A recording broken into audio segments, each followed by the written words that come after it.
តើកម្មពី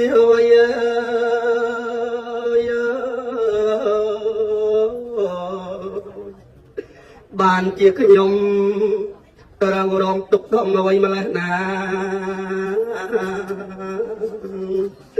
រស់នៅសុខត្រូវប្រត់មេត្តា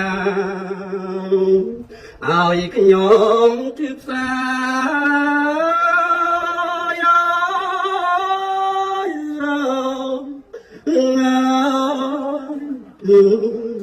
រងបាត់ណា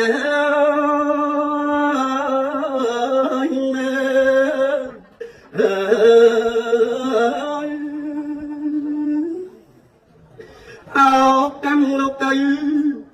អ្នកមិនប្រណីសោះថកយកជីវិតអ្នកមានគុណខ្ញុំយ៉ាងនេះឲ្យខ្ញុំរស់ណា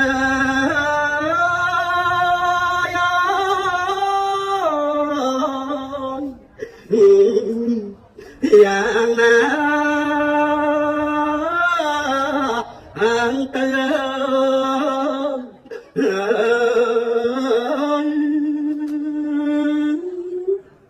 អោអ្នកមានគុណមិនដេចលោកចាក់លេ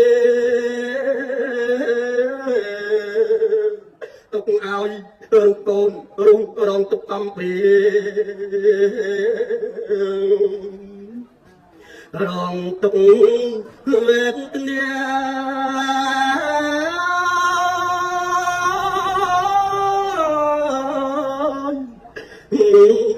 ក្នុងជា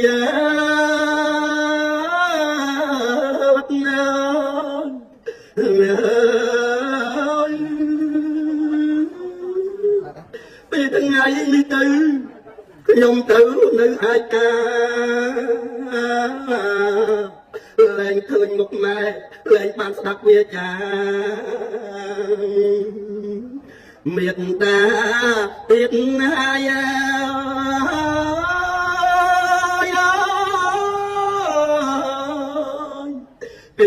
ពេលណា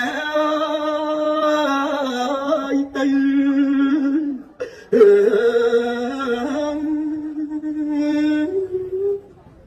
អង្គអោពេលនេះតើអ្នកដឹងទេកូនអ្នកម៉ែខ្លាំងណាស់ដើមទ្រូងចុកណែនបាយប្រេងតើពេលនេះណា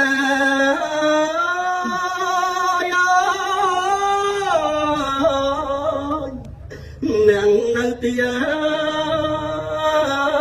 អើយណា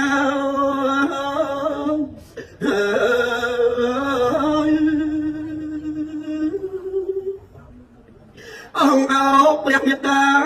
កូនសូមខមាទុំក្រែងកូនធ្វើខុសលើព្រះមេត្តាសូមលោកអភ័យ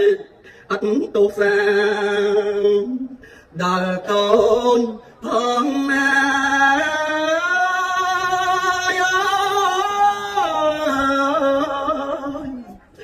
ណា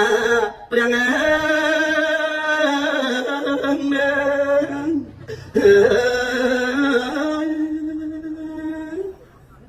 បបិទទេវតាសូមលោកនាំសា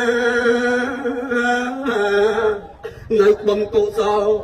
ដែលខ្ញុំបានធ្វើសូមឲ្យបានដល់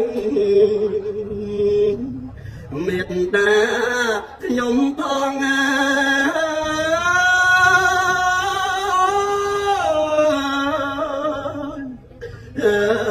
ផងណា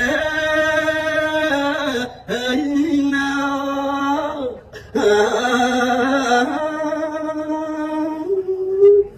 សូមអនុមោទនា